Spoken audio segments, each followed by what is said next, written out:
Oke teman-teman, kembali lagi dengan saya Vicky Ridho. Seperti biasa, saya akan berbicara soal sepak bola Indonesia dan juga tanggapan dan komentar dari netizen soal persepak bola Indonesia. Jadi seperti apa tanggapan mereka? Mari kita simak sama-sama. Tapi sebelum itu jangan lupa untuk like, komen, dan subscribe. Dan jangan lupa juga untuk nyalakan lonceng notifikasinya. Let's go!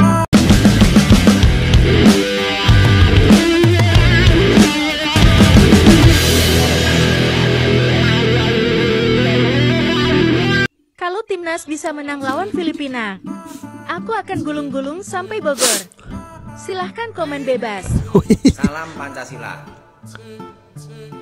Kali ini kita akan bicara tentang sepak bola.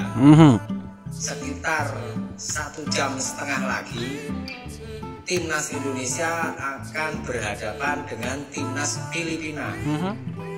Ya, kalian pegang mana? Pasti Indonesia dong. Yoi lah, timnas kita gitu. Kalau Indonesia bisa menang lawan Filipina, aku akan gulung-gulung di sawah. Wih. Beneran.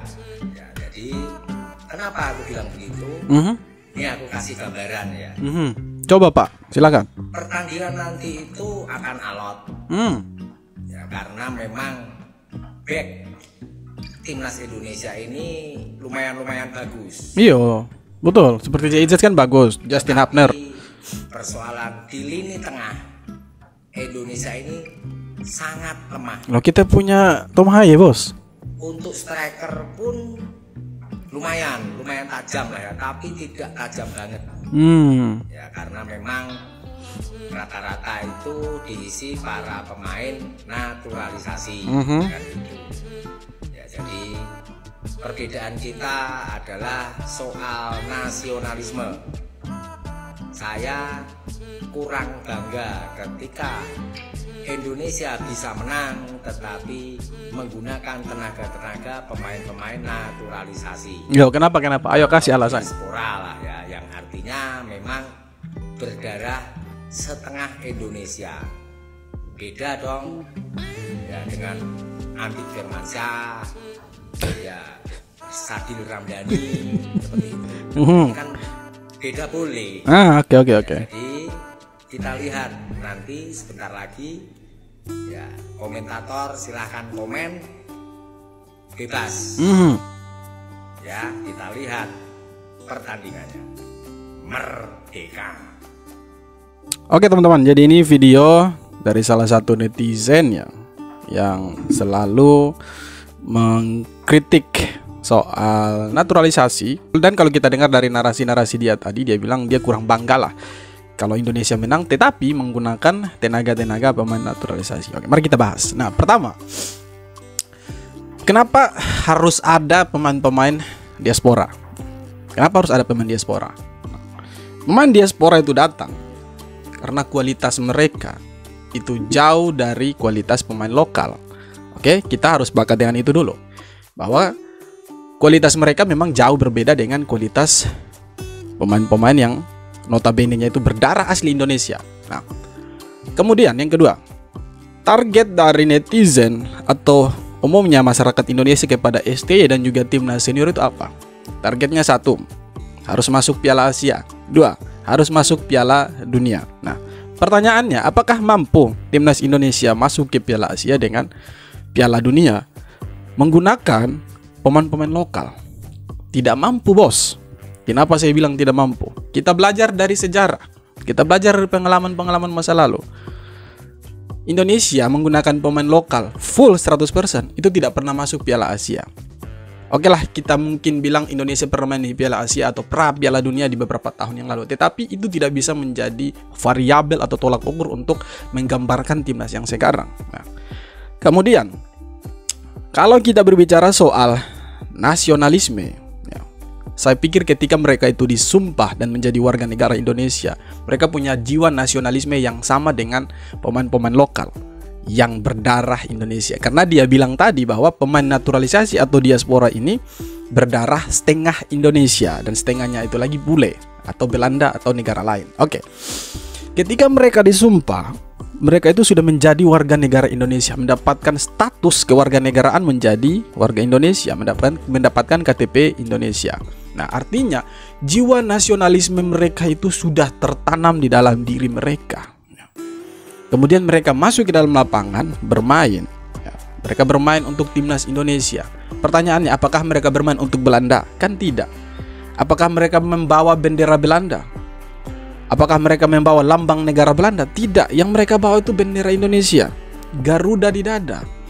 Jadi kalau kita berbicara soal nasionalisme, saya pikir mereka itu punya hak dan porsi yang sama di timnas Indonesia. Mereka juga punya jiwa nasionalisme yang tinggi. Kalau mereka tidak punya jiwa nasionalisme yang tinggi, maka ketika mereka bermain di lapangan, mereka akan main setengah-setengah. Mereka akan bermain, ya sudah, kalahkan, ini bukan negara saya juga. Tetapi karena mereka punya jiwa nasionalisme yang tinggi, maka mereka berani berdarah-darah di lapangan, mati-matian membela timnas Indonesia. Mau kalah mau menang, tetap Garuda di dada. Bahkan kita lihat ketika Piala Asia U23, ketika Nathan Joan itu menyelamatkan gawang Indonesia dari kekalahan, ya, dari kebobolan, ketika Hernando Arim melakukan kesalahan. Itu satu bentuk di mana pemain diaspora ini mencintai Indonesia. Karena di dalam lapangan itu tidak ada yang namanya pemain diaspora, tidak ada yang namanya pemain lokal. Mereka di dalam lapangan itu merupakan satu kesatuan yang tidak bisa terpisahkan yang namanya Indonesia. Dan mereka semua yang bermain sebagai tim 11 orang itu mewakili kita semua, warga negara Indonesia. Dan ketika mereka menang, kita tentunya bangga. Kita tidak bilang ini berkat diaspora, ini berkat pemain lokal, tidak. Kita bilang bahwa Indonesia menang karena ada 11 orang yang bermain sebagai tim di situ. Mereka kalah sebagai tim, mereka menang sebagai tim. Harusnya kita mendukung mereka, bukan malah kita mengkritik mereka bahwa mereka tidak punya jiwa nasionalisme yang tinggi. Jiwa nasionalisme mereka itu tidak sama dengan para pemain lokal. Tidak bisa seperti itu. Di dalam lapangan itu berbeda. Di dalam lapangan mereka itu punya satu kesatuan yang tidak bisa terpisahkan. Mereka bukan lagi pemain diaspora, mereka bukan lagi pemain lokal, tetapi mereka adalah orang-orang Indonesia, anak-anak Indonesia yang sedang berjuang mati-matian di dalam lapangan untuk mengharumkan nama Indonesia. Harusnya itu yang kita dukung, harusnya itu yang kita apresiasi tenaga mereka. Toh mereka juga anak-anak Indonesia kok. Perbedaannya apa dengan pemain-pemain lokal? Perbedaan mereka, pemain diaspora dengan yang namanya pemain lokal, cuma satu. Beda tempat lahirnya saja.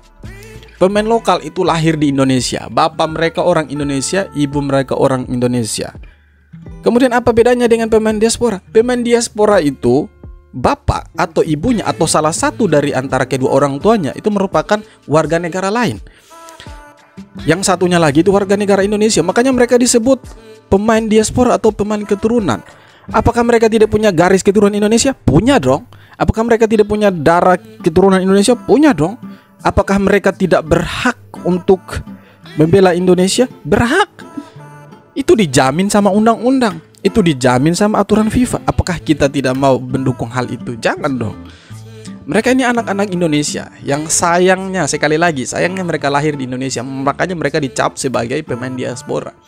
Andai kata mereka lahir di Indonesia, mereka besar di Indonesia, pasti mereka dianggap pemain lokal. Tetapi sekali lagi, saya harap narasi-narasi bahwa mereka adalah pemain diaspora jangan dikeluarkan lagi lah.